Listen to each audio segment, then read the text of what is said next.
Hey everyone, it's Dave Asprey with Bulletproof Radio.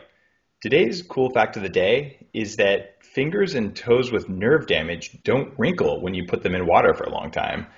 And that made scientists suspect that we evolved to have our digits wrinkle so that we might have a better grip in wet environments. But then other studies later proved that that theory was wrong. There still isn't really a known reason for finger and toe wrinkling. It just seems to be a mystery of life. Although I like the idea that when my hands are wet, I could climb glass like a gecko. Like that's always been a fantasy of mine. It's just not a fantasy that's ever come true. So if you have the technology to do that, please let me know. I'm down for that. That's real biohacking.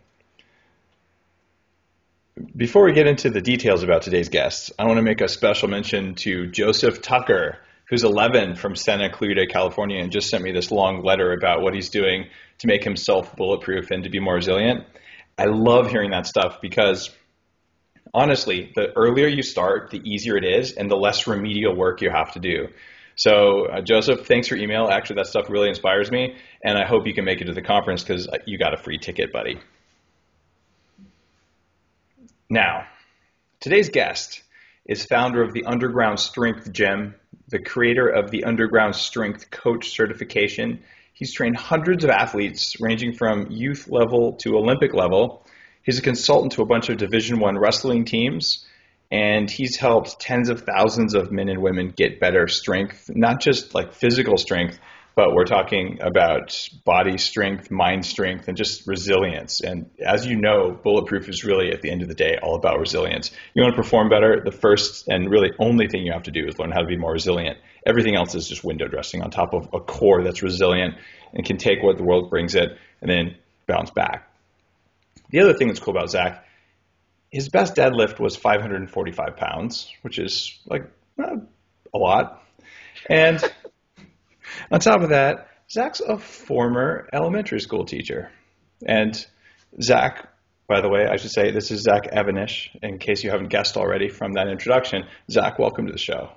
Awesome. This is real honor, and been using a lot of your products for a while. It's awesome. This is really my pleasure. And I know a lot of people say it's an honor, but it truly is. I'm really excited. Hey, likewise, I really respect teachers. And I taught at the University of California at a higher level for 5 years. I ran the engineering program there in Silicon Valley.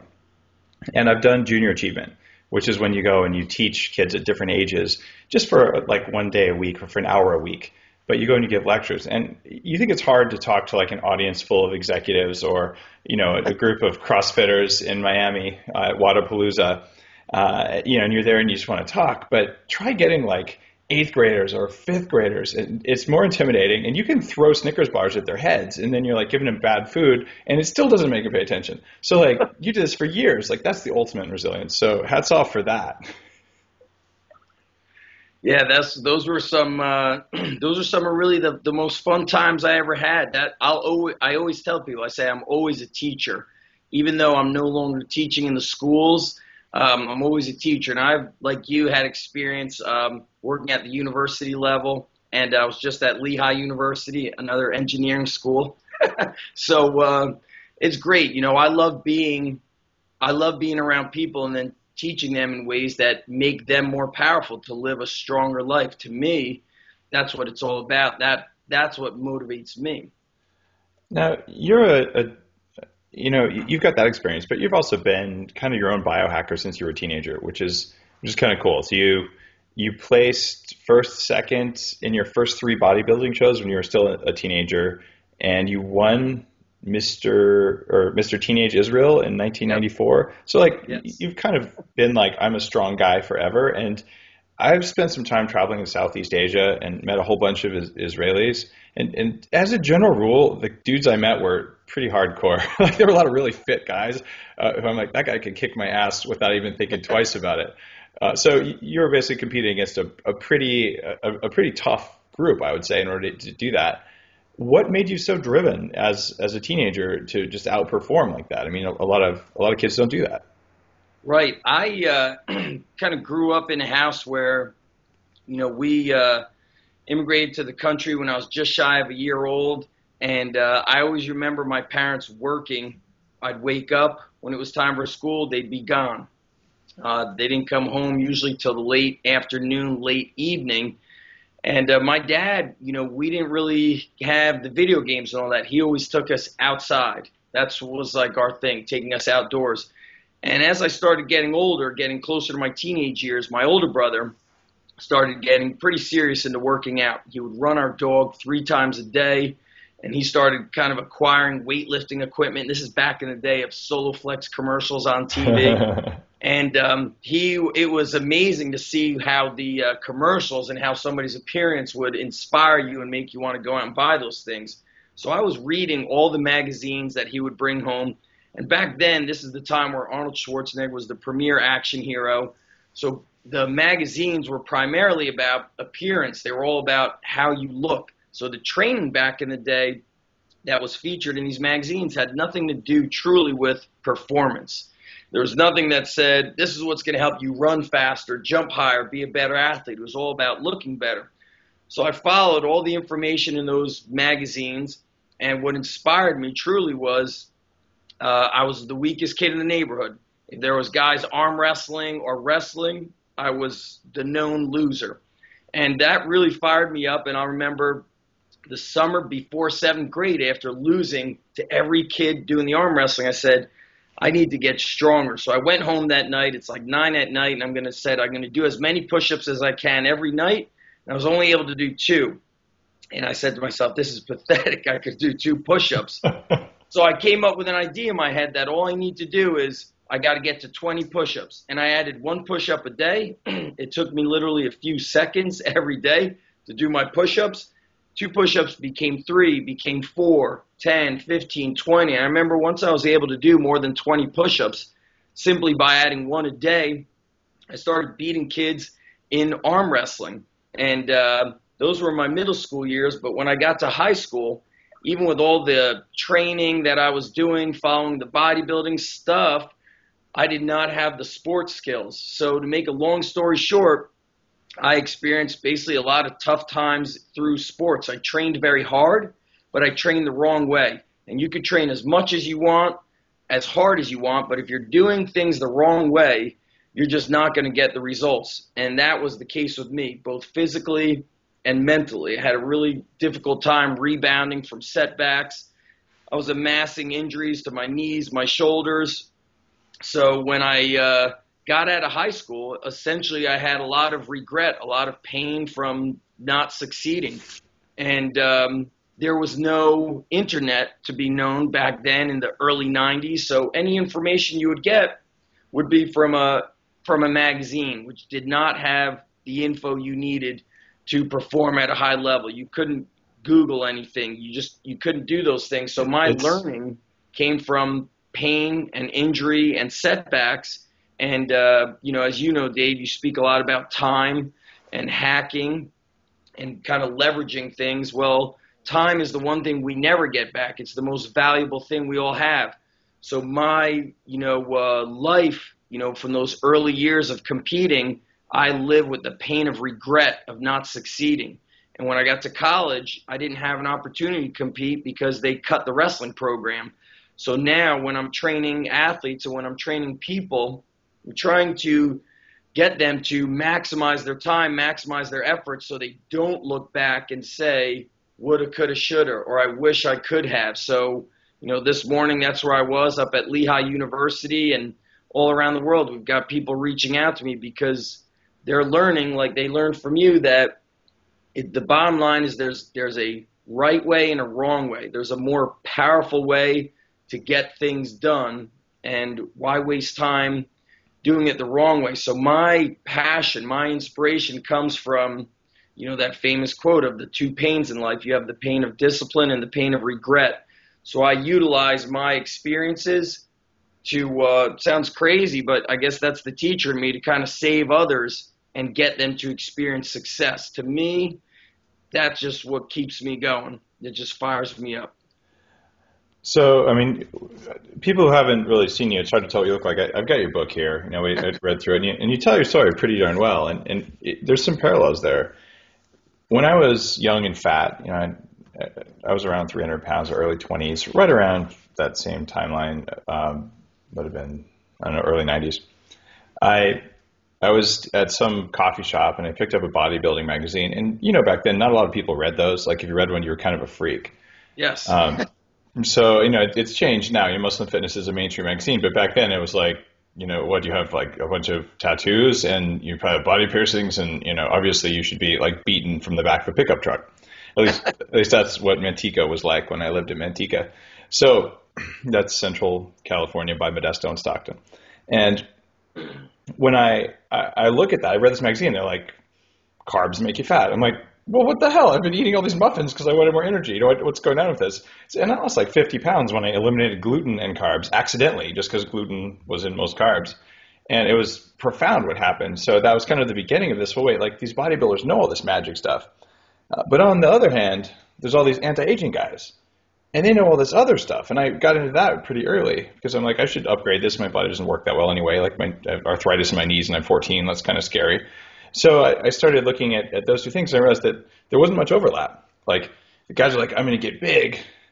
But like I said, they didn't perform well and they don't necessarily even live longer. They might live less long because they were injecting God knows what and their liver didn't like it. True. Right. So it's like, well, what's the overlap between the anti-aging crowd where I eat like sticks, sticks and twigs and 40 calories a day, and I might live longer, I sure hope, but I'm really cold. I'm making fun of people I know and respect. So, and on the other hand, you got this guys, I can, whatever, I can fold you into an origami, and the overlap between them has been becoming closer and closer and closer over the past 20 years. And that's kind of the space where I talk about biohacking. Like, okay, you want to look good, and how good you want to look, that's up to you. And you want to live a long time, and exactly how long and how inflamed, that's up to you too. But the knowledge that we've gained from both of those, plus like extreme sports and military and all those, that's the core knowledge for biohacking. Yeah. What's so funny is when you're talking about the bodybuilding is that I essentially grew up in the gyms. I would go and train, and then I would do my homework. I would do my homework at the gym. And I was mentored by a lot of those guys in the ways of how do you eat, how do you eat to get ripped, to get lean, how do you prepare for these bodybuilding competitions. Then there were the power lifters about how do you train. There were guys in there benching over 400 pounds, close to 500 pounds. How do you get this strong? And the way you could transform your body and naturally, because like you said, some of the people didn't do it naturally. And I remember people would say to me, there's no way, Zach, that you could train this hard and be natural. My mindset was trained from a wrestling background where we were trained to basically be resistant to pain. It didn't bother you. It was just something that you almost chased versus avoided. And then the nutrition aspect, the discipline, with tweaking carbohydrate intake. They did things like carbohydrate cycling. When I competed in my teenage New Jersey competition, I went for 6 weeks of just eating turkey, broccoli, cauliflower, potatoes, but I must have lost 25 pounds in 6 weeks eating 8 meals a day. I mean, I was eating a whole turkey a day, and my mom told me that every time she'd go to Costco to buy the turkey that she said the people would ask if she owned a restaurant. So those days of learning that you could eat a lot, but change what kind of macronutrients you're pulling into your body can change the way you feel, can change the way you perform. So I looked great, but I felt like crap. And my stomach was absolutely crushed. When I finished the bodybuilding show and tried to have a little bit of carbs or a little bit of fat, my stomach did not know how to digest that stuff at all. It was brutal. So things have certainly changed through the years, but the biggest thing that I've always gotten from the training that I think everybody could benefit from is what it does for your mind. To me, you could hit a wall when you are chasing just six-pack abs, or I want bigger biceps, or I want to appear a certain way. But what training does for the way you feel and for how it allows you to perform in life, the confidence it gives you, the strength it gives you to handle stressors in life. What I say is you have kind of struggles in life. You learn through the hard work to turn obstacle into opportunity, struggle into strength. And that is something that I've noticed has disappeared in people, because when you talk to people, especially you, Dave, you speak to people in many different realms, meaning you don't speak to them about just hacking in the way of energy or health or fitness, but you also do a lot of business consulting. And a lot of times where hear people say, it's too hard. I don't have the time. I don't have the resources. It's because they haven't experienced, struggle and how to overcome it. And that's where some hard work, some hard training benefits people. And we're so scared to work hard that it actually hurts people, not just, fitness wise, but also in life. And that's where I try to really help people, is that when you learn these lessons from hard training, you could apply them to life, to your relationships, to your health, and it's got a very positive impact. In the Bulletproof model, just the way of thinking, your body and your nervous system, they have all these warning bells that are completely wrong. So even your joints, like the proprioceptors will scream, I can't handle anymore. And they're set to like 20% of what they can actually handle. And you see these 100-pound mothers lift cars off their babies and they don't get injured. And you're like, clearly the biology could handle more than it said it could handle. Like, we know it's lying to you, right? And a lot of training is just like whacking the body over the top of the head, saying, you've got a lot more in there than you thought you did. So let's just raise that bar a little bit to the point where you're still not going to be injured, but you might have to approach that. So almost everything, whether it's different forms of dieting, whether it's a bulletproof diet, cyclical, ketogenic approach with low toxins, or whether you're going to do a vegan cleanse, it doesn't really matter. What's going on there is there needs to be some change. You need to push some limits. Otherwise, if you're not pushing limits, the body doesn't really change. And it's the same with lifting heavy things. It's the same with studying. Like, if it doesn't hurt a little bit, or at least cause discomfort or what you perceive as pain, you're probably not getting that much out of it, which is why when I see overweight people going for a walk at lunch to lose weight, it's like, there's probably a better way. In fact, I'm sure there is. There's a better way. It takes a little bit more effort, but everything is like what you said, is not so much, there's not an extreme, it doesn't have to be extreme. It's just so much, go that extra inch, find that little bit of extra that actually amounts in a larger return of results. Like you and I, before we started recording, we were kind of talking about when my early days of teaching. And I tell this to everybody that connects with me on business. They say, like, well, how do you get so much work done? How do you get all this work done? I say, I basically wake up 1 hour before anybody or any dog in my house or anything is creeping or crawling. In that 1 hour, I just maximize a lot of work. And it's the same thing with my training, is that I've just learned to get more work done in less time, or kind of what you were saying about the mindset, the mentality behind it is I expose myself to a higher level, not just of exercise, but being around higher level thinkers.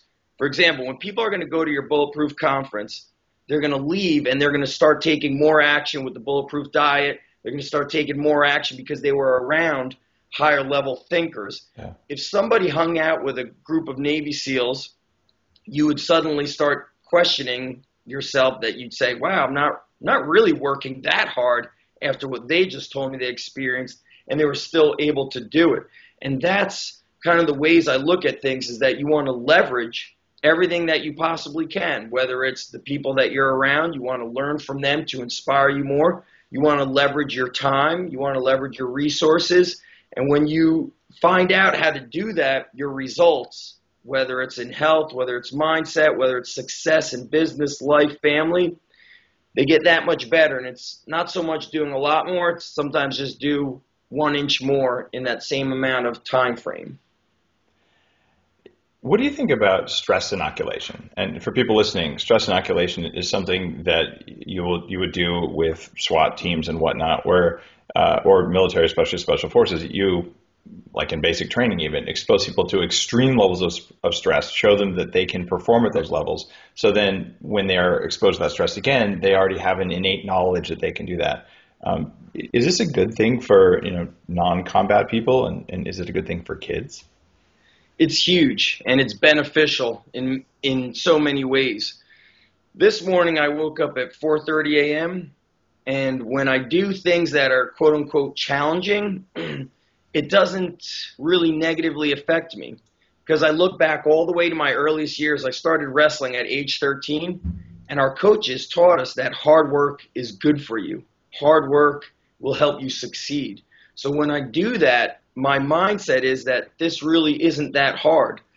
Or talk about military and SWAT. 2 years ago, I went through a 12-hour Navy SEAL challenge. A friend of yours organized it, Mark Devine. He's a good friend of mine. Yep, great guy. Sorry, I love Mark, but the porn star name, I don't know about that. Sorry, Mark, second time I said that on the air. I never even thought of that. That is definitely a porn star. He's such a cool guy. He could take that joke. I won't be the guy that would tell Mark he took the wrong path. So he helped organize a 12-hour challenge.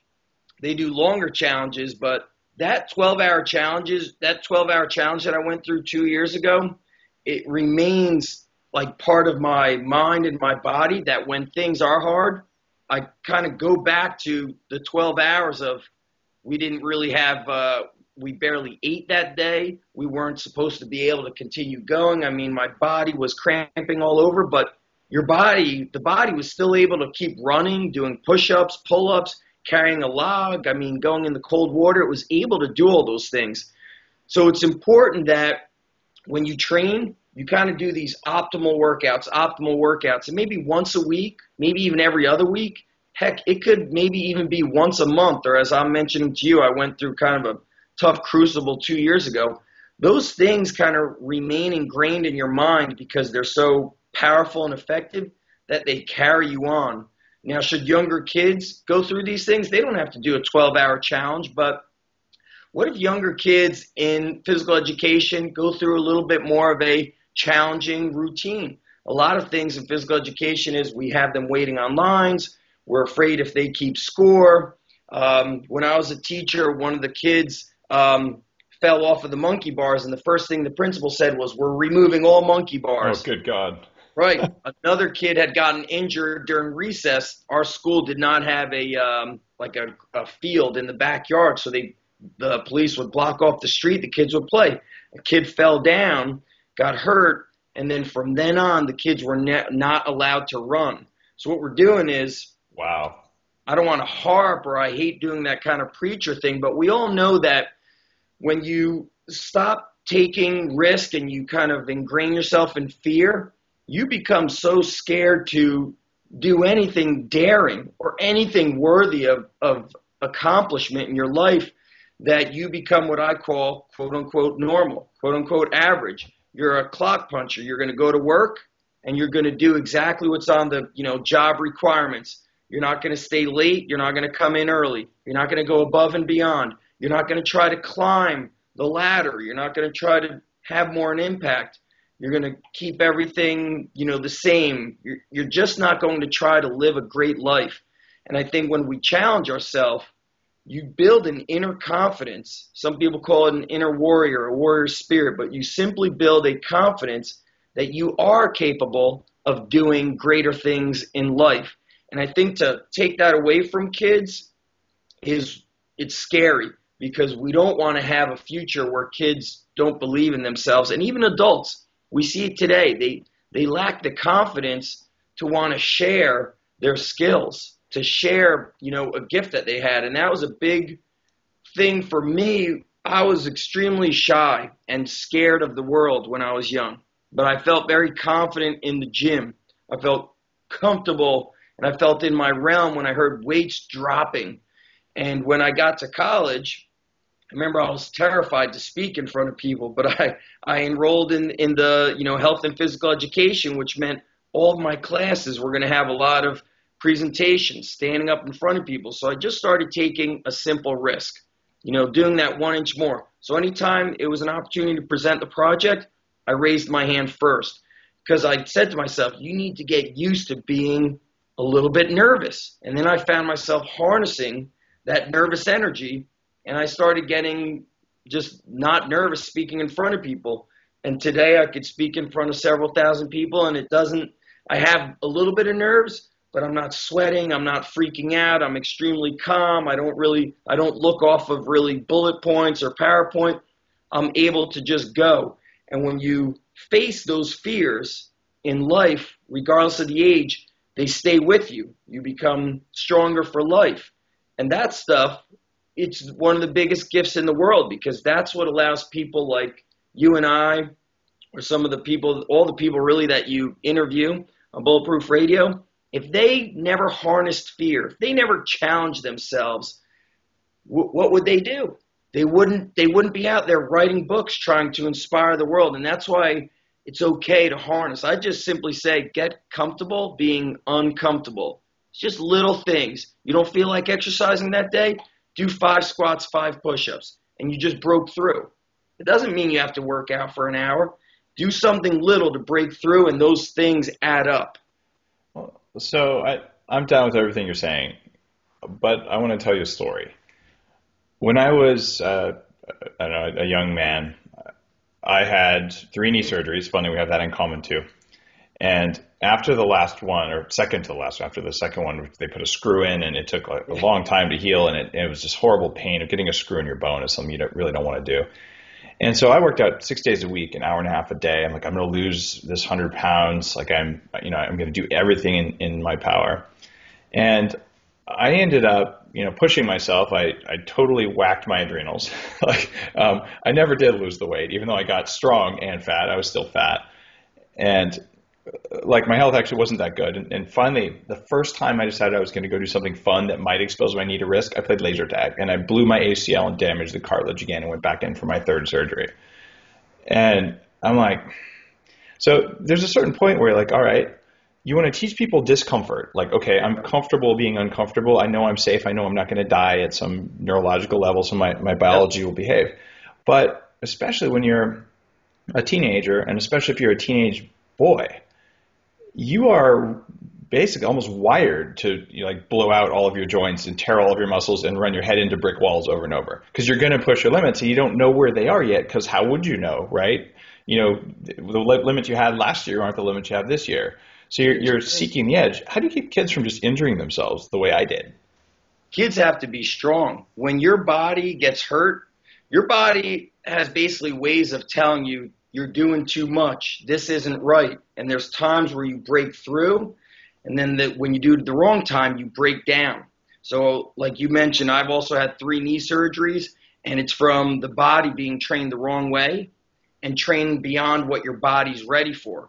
Mentally, I wanted to keep training and go beyond that. But physically, my body was broken down from training the wrong way. And when you do things the wrong way, the bottom line is you have to do things the right way. So young athletes, if they're not strong, they're going to get injured. And that's really the number one goal behind a training program for a younger athlete who's competing, is we want to get their tendons, their ligaments strong so they're less likely to get hurt. If you're hurt, you're unable to compete, and there goes all your work that you put into it.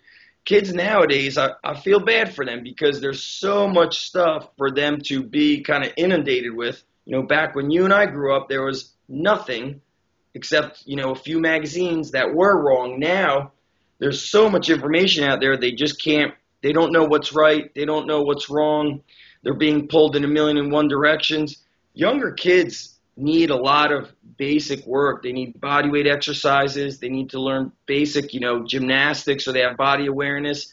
And they need exercises that are not complicated, simple to teach, easy to learn, that have a very powerful return on results. So there are a bunch of teenagers who are listening to this right now who are hearing that going, okay, let's say I buy this. Yes. What do I do? Where do I go? So where would you recommend? Let's say you're 15 years old, you appreciate working out, you want to look good for the girls, or you're a 15-year-old girl, you want to look good for the boys or whatever else. But you know what it's like when you're a teenager, right? That's a big part of what your brain is thinking about is the opposite sex. So you're like, all right, I want to look good, I want to be healthy, I want to be strong. All those things that are just innate drives in all humans, but are super strong when you're a teenager. So who do they call? Where do they go? Because honestly, I wish I would have had that when I was a kid. I just didn't. So who do they trust? Who do they trust? You have to look at somebody's track record. When I look at somebody, with today's day and age, we train a lot of young athletes at our gym, and parents will kind of go to the coach that's closer, to the coach that's $50 cheaper. So for the kids that are listening, for the parents that are listening, you want to find a coach that has a proven track record, especially a coach that takes weaker athletes that lack confidence, don't have really experienced success, and that coach has helped them transform themselves, not just physically, but mentally. And if you're nowhere near those things, then you could never go wrong with bodyweight exercises. You know, there's a big story of how Herschel Walker would exercise. He would do a lot of his bodyweight exercises during commercials on TV. But first thing we do when an athlete comes in is they go through a bodyweight warm-up, and that's our assessment. We could see, can they do bodyweight squats, lunges, push-ups? Can they do basic exercises for their stomach muscles? Do they get fatigued during the warm-up? And these are not just 15-year-olds, but 16, 17-year-olds. They get extremely fatigued during the basic exercises. So there has to be a foundation built before they move on to doing something at a higher level. So today I was working with the Lehigh University wrestling team. These are Division I wrestlers, some of the best in the country. In fact, some of them are All-Americans. The ones that were not used to me, that were inexperienced at training, they were crushed during the warm-up. Those are 19, 20, 21-year-olds, yet our well-trained 15-year-olds can crush that warm-up. So They have a high level of sports skill, but a very low level of strength and power and basically physical conditioning skill. So the foundation is always you must get great at the bodyweight exercises, squatting, lunging, push-ups, pull-ups, sprinting up hills, stair climbs, all the basics. And the exercises that work the most are still the old school basics. I have a large pile of old magazines from the 50s and 60s. Back then, the magazine was called appropriately Strength and Health because I love it because, or Health and Strength. You can't separate. If you truly want optimal strength and health, you shouldn't separate them. And they have a lot of basic barbell, basic dumbbell exercises, and bodyweight exercises. Nothing fancy, nothing complicated. So what I tell coaches also is I say, if you're trying to wow people with fancy stuff and how flashy the exercises are, that's the sign of an amateur. The expert, kind of Bruce Lee said this, is there's beauty and power in simplicity, in the basics. They don't need to really impress. So the younger athletes out there, males, females, they need to get great at bodyweight exercises. We want to see kids being able to do 10 pull-ups, 50 bodyweight squats in a row, 40 push-ups in a row, full range of motion. And they don't necessarily need to do a workout. What I tell our athletes is I go, the days that you're not here, I go, after you take a shower, I want you to do 10 squats, 10 push-ups, 10 lunges. Come home from school, do that again, and then do that one more time in the evening. And then I say, when you're at school, if you pass by a pull-up bar, do a couple of reps of perfect technique. And that technique the term is called grease the groove. You're simply practicing the bodyweight exercise. You're not exhausting yourself. You're just doing it at perfect form. And you get extremely strong doing that. And that's what strength is. It's a skill. They learn the technique. They practice it the same way you would practice learning a language when you're new to it. You do it throughout the day. So doing two perfect form pull-ups isn't really going to grow muscle unless that's really pushing a limit for you. But It's going to grow your nervous system and it's going to grow your form, which is going to make you stronger, but not necessarily bigger, is what you're saying. Yeah, if you want it to get bigger, there's two things really that need to be in play. You need a certain amount of volume. You need to do repetition work. So you would have to do multiple sets. You'd have to keep them together. And you would have to increase your protein a little bit. A lot of people say you don't need that, but if you're trying to put on the size, especially that younger generation, their metabolism is flying, they could get away with it. Things work differently when you're younger compared to when you start getting a little bit older. Your metabolism changes. But getting stronger is your first step towards adding muscle. So practicing the exercises throughout the day will help people get stronger, and it will help build a little bit of muscle. But if you want to, build up the muscle, you'll require a little bit more volume. More volume, and I'm assuming that they might want to eat differently. And let's talk about that. All right, sure. So I'll assume that the adults listening to this have probably figured out eating junk food probably isn't that good for them, and they can feel a difference. But when you're under about 24, most of the time your mitochondria have not been whacked by life and by mistreatment. I mean, I Yep. look at the stuff I used to eat, and squeezed margarine was actually supposed to be healthier than butter. So I'm getting like really inflammatory margarine and clogging up my cells. I'm just eating the worst of the worst because we didn't know any better. I mean, my parents were actually health conscious. You read what it says in Reader's Digest or whatever, and then like that's what you do. Wheat bran, yeah, bring it on, right? So that a lot of my problems stemmed from just complete misunderstanding. But I had my share of pizza and Burger King and McDonald's, several nights a week. It was easy. It was cheap. It was food. So I've actually done some work with Peter Thiel's foundation, the 20 Under 20. And this is 20 just really amazing young people who are not going to college. Instead, they're funded to start companies. And they're looking to mine asteroids and change our genes. Like awesome stuff, right? And these are kids who just don't have fear. They're not really kids, they're young adults, but they just don't have the fear that would come. And I sat down with all 20 of them and I gave a talk about food, and fully, I don't know, a third of them were like, that's all BS. There's no science backing up that healthy food isn't healthier. Like, calories a calorie, and I can eat whatever I want, and I can drink all night, and it doesn't matter. So there.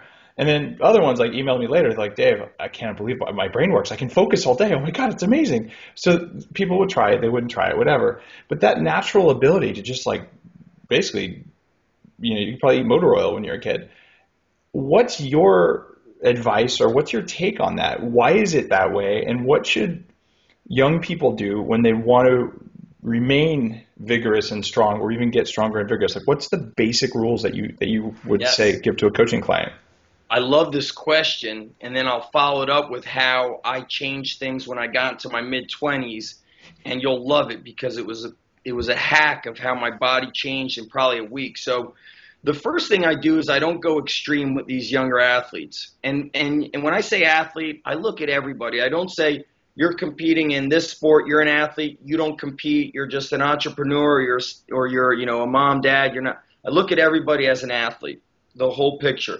The younger ones, I've listened to nutritionists speak to them, and they'll say things like, if you're going to have cereal, skim milk. If you're going to eat chicken, take the skin off the chicken. These are nutritionists with probably graduate degrees. So here's what I tell them. I go, we're going to go with one rule. Stop buying the school lunch, and you have to eat breakfast, pack your own lunch, and eat dinner, whatever mom makes. Once they start getting into that kind of basic premise of consistency with a breakfast, lunch, dinner, and they're not eating the school lunch, I say, now what I want you guys to do is try to have a salad a day and have protein on it. Something simple like that. If they say, oh, I don't like salad, then I tell them, then just have some broccoli. It's okay to throw a little bit of cheese on there, throw some butter on there. Their bodies, like you're saying, at that younger age are not, they don't have, some do. They don't have this gluten intolerance and everybody's stomach is killing them and all this stuff. It's certainly different from when I was younger. You never had like 50% of the class with a peanut intolerance. And I personally, I just don't trust food nowadays. When I was younger, I never remember kids saying, my mom has cancer, my dad has cancer, my uncle, my aunt. You just didn't hear that stuff. Today, you hear this stuff all the time. And as a father, I just don't trust the food that's coming anywhere outside of something that I know where it's coming from on a farm. It's tough. So for the younger ones, I try to, once they start kind of dialing in, no school lunch, pack your own lunch. When I say pack your own lunch, I say if you're going to get lunch meats, then you're going to get store-baked meat. So you're going to stay away from the stuff that's loaded. And some of the stores do have natural turkey, so it's not going to be loaded with as much crap as really. Not as much, but man. Not as much, but still bad. So we're not going fully extreme. Yeah, you don't have to be crazy. It's way better. And that whole idea of if don't be perfect, just know the direction of perfect and just kind of wobble in that direction. You inch it little by little, and that's how these big changes start to come. And then they start thriving and embracing the fact that, you know what? This is awesome. I'm starting to feel strong. My energy is greater. So breakfast, if they're normally saying, I always have cereal, I go, well, what you're going to do now is you're going to have 2 scrambled eggs and try to have like a side of pork roll or bacon. Then things start to change. Or if they tell me I don't have time, I go to the deli. And I say, then you go to the deli and you ask them for scrambled eggs and bacon. You just get it as a platter. So they start making these small changes that actually make a huge difference to them. First difference would be acne, right? Oh, I see this a lot. The skin It of clears some of up. these young kids is in really, really bad shape. And it's amazing how the parents still are. I don't know if it's that I take for granted the fact that I'm exposed to learning from people like you, from Kelly Starrett, that I think everybody's learning from them. So parents are still kind of feeding their kids in these quick ways. Here's your $3 to buy school lunch. There's tons of food in a box and in a plastic wrapper. So we start trying to get them to move away from those things, and it's like little by little it adds up. I say, okay, a red light food is anything that's kind of in a box or in a wrapper. Green light food is something that's not. You guys aren't going to find that. They start to embrace and they develop, I feel it's a mental toughness. They start embracing and thriving on eating healthier because it makes them feel better. It makes them feel stronger. Then here and there they go back and they eat. Let's say they go and eat a bagel with whatever. They're like, my stomach's killing me. I feel like shit all day. I go, there you go. Now they kind of associate the pain with eating like crap. Yeah. So, what's interesting is when I was in my teens, except for the bodybuilding times, and then leading up until about 24, I used to, my lunch would always be 2 turkey sandwiches. My breakfast was always 8 egg whites, and I laugh at that stuff. And then I remember I was a second-year teacher, and I remember saying to myself, I'm not really making any progress. I'm not building muscle. I don't look like I'm getting better. I've hit a plateau. I've hit a wall. So I said, I'm going to cut out all bread, milk, dairy. Yep. I did that, and I remember like a week and a half later, I remember being at the gym with a tank top. People were like, holy shit, dude, are you getting ready for another bodybuilding show? My muscles and my body filled out, and I got leaner by eating more and simply by cutting out the sandwiches, and I was drinking milk, eating cereal. So around that age 24, your body starts to say, this stuff, we're done with it. It's not going to work for us. It's not good anymore. And that's probably also around the time, this is like 99, 2000, when the foods were being tampered with much, much more. They started getting tampered with much more at that time than they were in the 80s, where we could drink milk and it was a little less, dangerous. So things changed, and I'll never forget how quick my body changed in that 1 week. And I also stopped listening to everybody else around me. I was a natural and am a natural lifter, and everybody was training what you said about 6 days a week, 3 days in a row, 1 day off. Yeah. I started training every other day, but the day after I would do squats or deadlifts, I took 2 days off. And Brilliant. I broke up my body, and it was a bodybuilding split.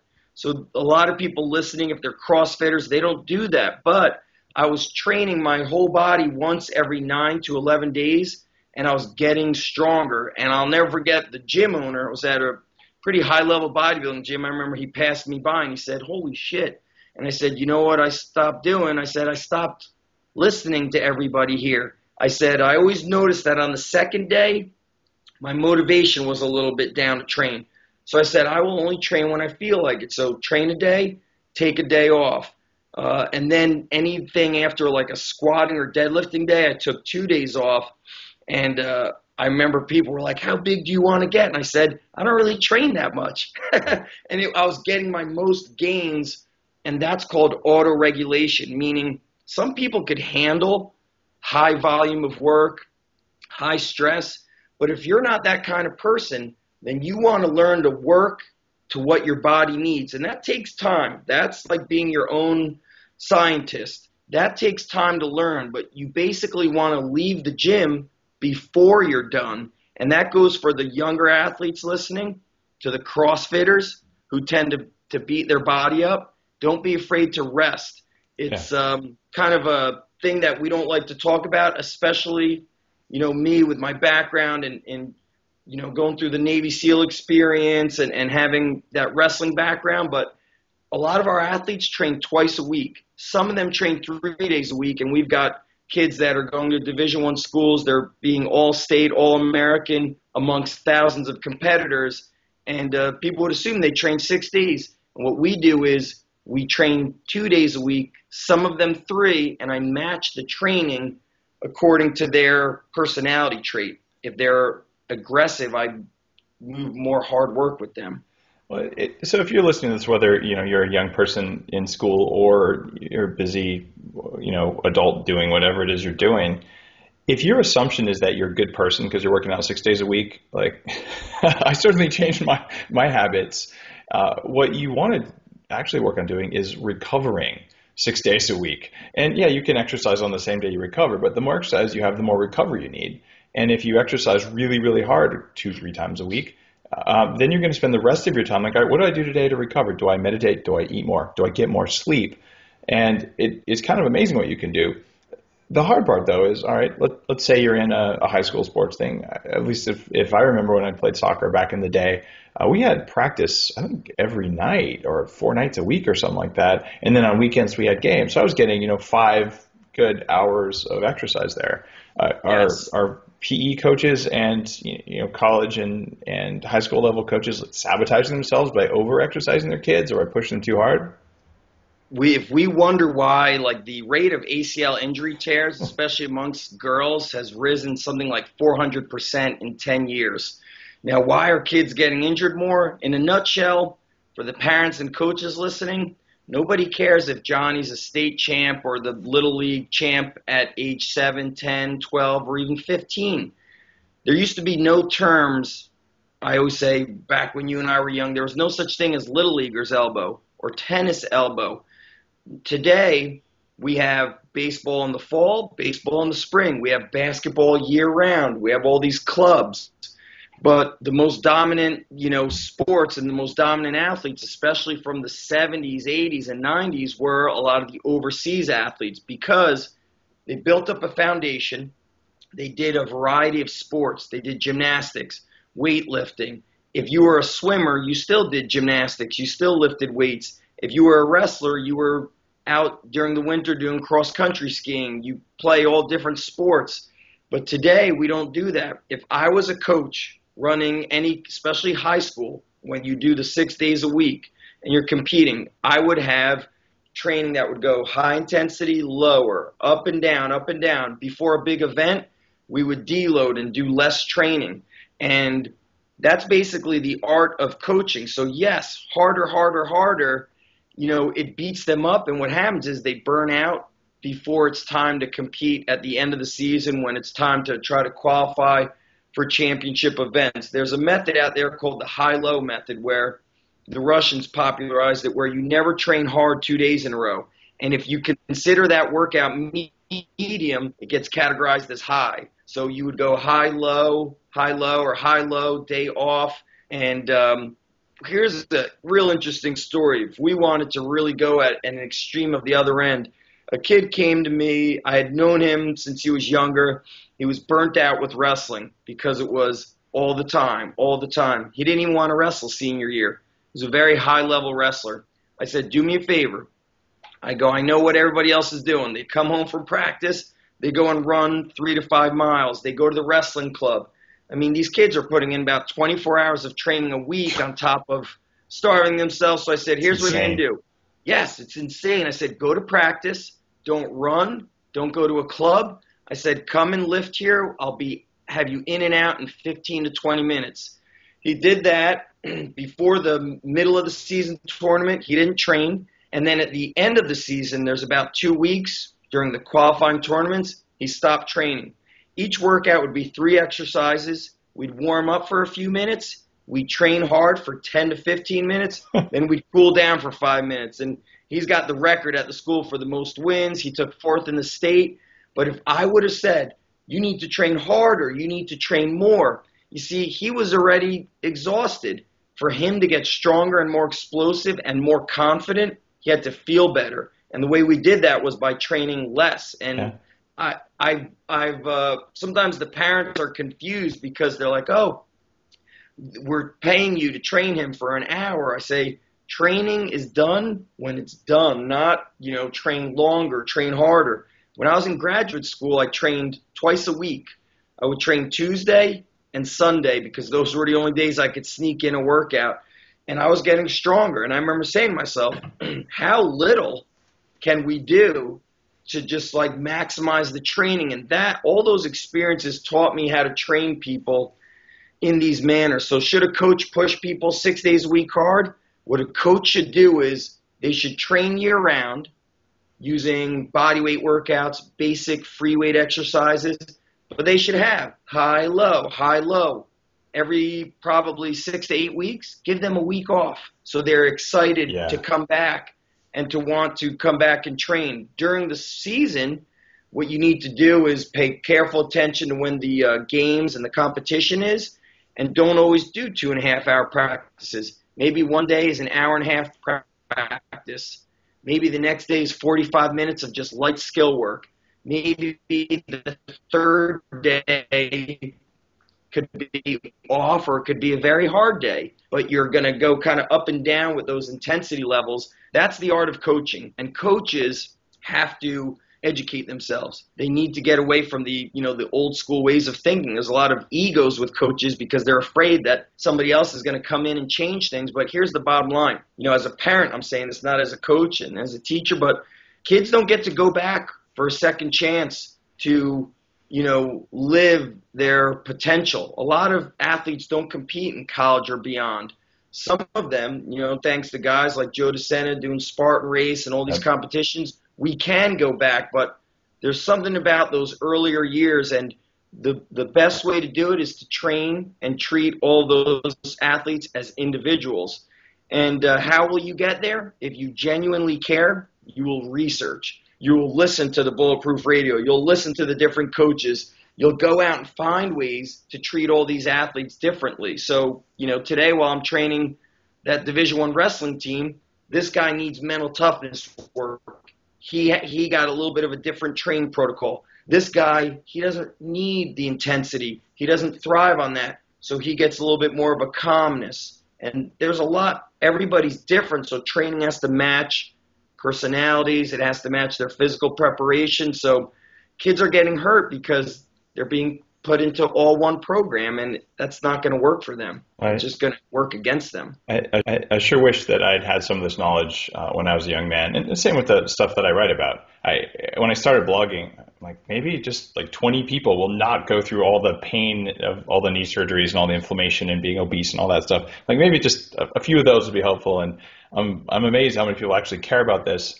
And to hear a guy who was successful as a teenager and is still successful, you're strong, you're a successful business person, talking about the same stuff, not the same, but a similar vein to what Doug McGuff just talked about on a show in the last couple of days, Body by Science, same thing. Work out less, work out really, really well, and then recover like a maniac. And whether you're a teenager, whether you're an adult, you're going to increase how you look, you're going to increase your performance. And I would say, as an anti-aging nonprofit kind of guy, you'll probably live longer too, because the biological stress you put yourself under is hormetic stress, the kind that causes positive growth, versus stress that you can't handle, which is the kind that causes negative growth. Now, there's two more questions that I want to ask you before we run up on the end of the show. The first one is, tell me about your underground strength gym. Tell me how it works, and also mention where you are, because I imagine that there's some people in your area who would love to work with you directly, but just kind of what's different with your approach in your facility, and where is it? Yeah, so I'm in New Jersey. We've got two locations. One is Edison, New Jersey, which is a bit central or a little bit north. It's near Rutgers University. And then the other one is in a small town called Manasquan, which is the Jersey Shore. So two different places, about 45 minutes away. But it started when probably my fourth year, the summer before my fourth year teaching, right after ACL surgery, I said, I'm going to be a man on a mission, and I'm going to help athletes avoid these knee surgeries. My shoulder, I had a pretty severe shoulder tear. My lower back was always injured. I said, I'm going to change these kids. And I always trained at a traditional gym, a bodybuilding gym. And I looked great, but like we said earlier, I just did not perform well. I was confused.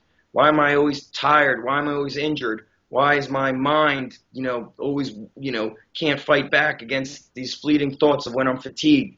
So I started training athletes out of my parents' house. I had a 300-pound barbell set and 2 sets of dumbbells. I started training them with the free weights, but then I started taking them into the backyard to use stones. And we started doing stone workouts, kind of like training like they were on a farm. And I would take them to the playground and have them move like animals. They would climb up and down the swing sets. They would jump on and off the picnic tables. They would press the picnic tables. And I only had 2 kids that first summer. One was a basketball player, one was a wrestler. The basketball player he was never able to slam dunk the ball. In a few weeks, he was dunking the ball. He became team captain. He started getting recruited by colleges. The wrestler, who had lost to a couple high-level kids, 2 or 3 weeks later was beating them. So I started saying there's more to this training than just the physical. It's the mental that they get from it, the confidence. So fast forward a few years, I'm running my quote-unquote underground strength gym from my garage out of my first house, training them in my garage, training them in the backyard using tree logs, stones, climbing ropes, pushing my truck across the empty parking lots when schools are closed. They were getting phenomenal results with this kind of no-rules training. I wasn't really following the perfect workout. I was following what each kid needed.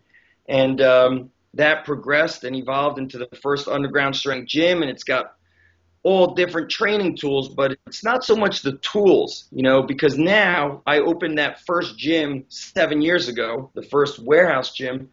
It had tires, kegs, sleds for dragging, pushing. Everybody has those things, but it's not the tools that make it. It's how you put those things together. For example, probably a lot of people drink coffee, but why doesn't everybody get the same results? There's a specific way to do things. So our training is for all athletes. We've got a lot of adult men that come as well. And when the men come in, the training is not just geared for they want to lose fat, but it's for them to get tougher in life, to get stronger in life. So the training is a blend of the physical and the mental. And to me, that's the most powerful thing, because getting big biceps and all that stuff is easy. But developing your body and your mind as one to create a successful life, to live a strong life, it's just the most awesome thing. And when I see our athletes go on to colleges and succeed, and then after college they're successful adults, to me, that's awesome. We've had kids, it just blows my mind. They're weak, they're under 90 pounds, they don't win matches, they don't succeed, and then they start training with us. They build confidence, they build strength.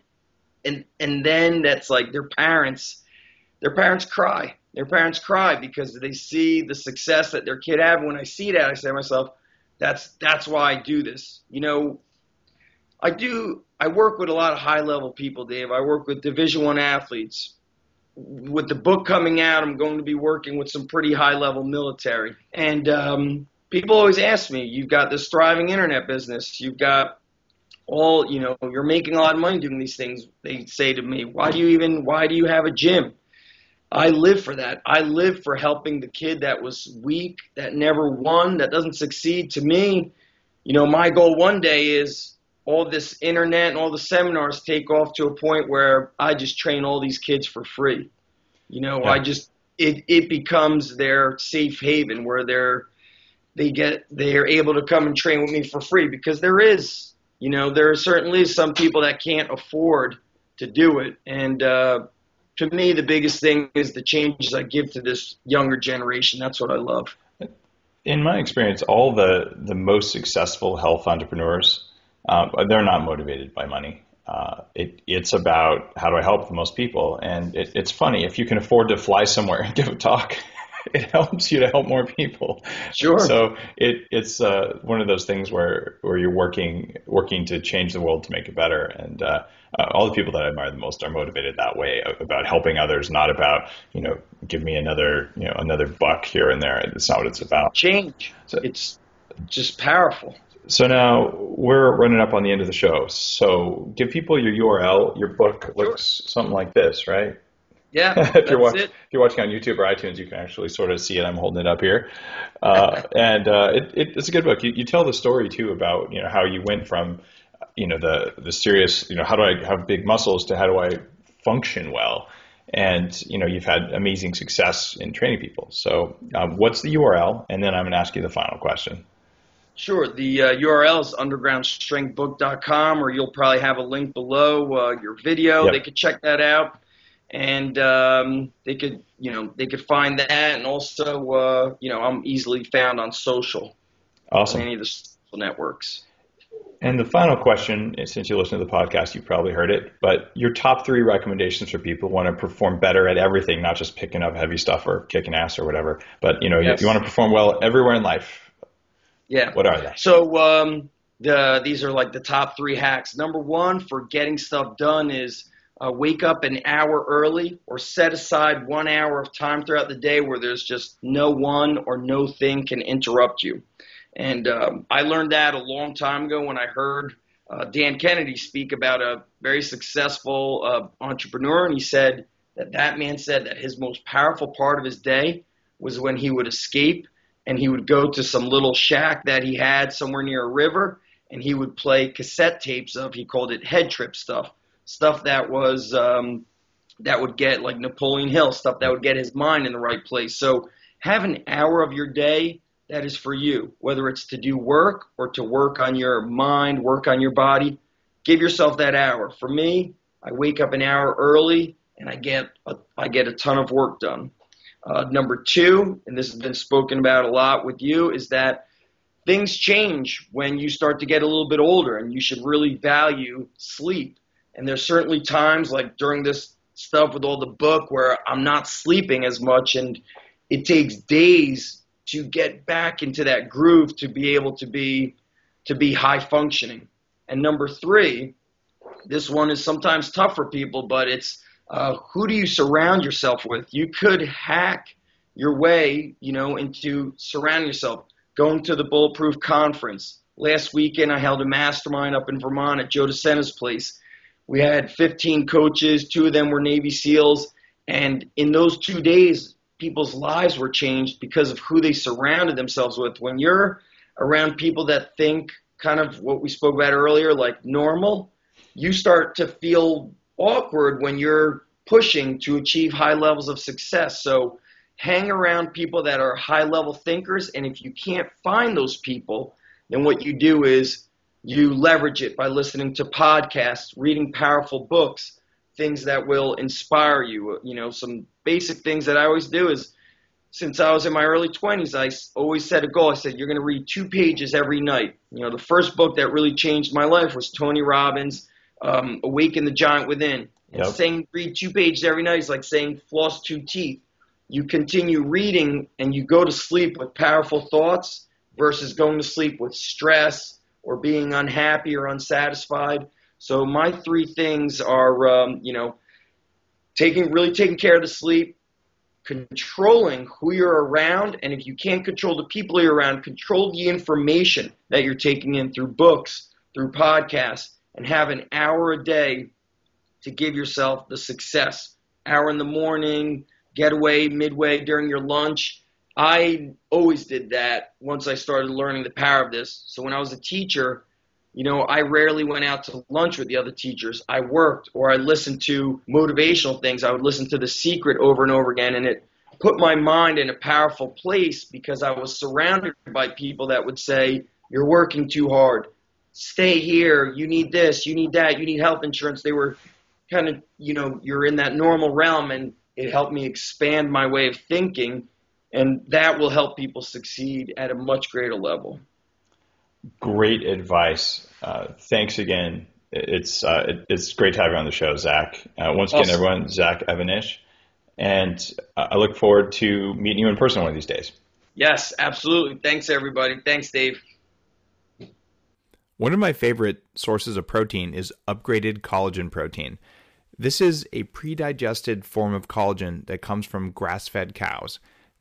For people who are looking at resetting their leptin levels, one of the tricks to do that is to have 30 grams of protein in the morning. So the way to modify your Bulletproof coffee is to make it the way you would, ideally with brain octane oil, and then add about 4 tablespoons of the upgraded collagen protein to it. When you do that, you'll end up feeling a huge difference. Upgraded coffee beans are something that I created for the highest possible mental and physical performance. It's coffee that's processed differently than other coffee. It tastes even better than normal coffee, but it gives you a very different mental feeling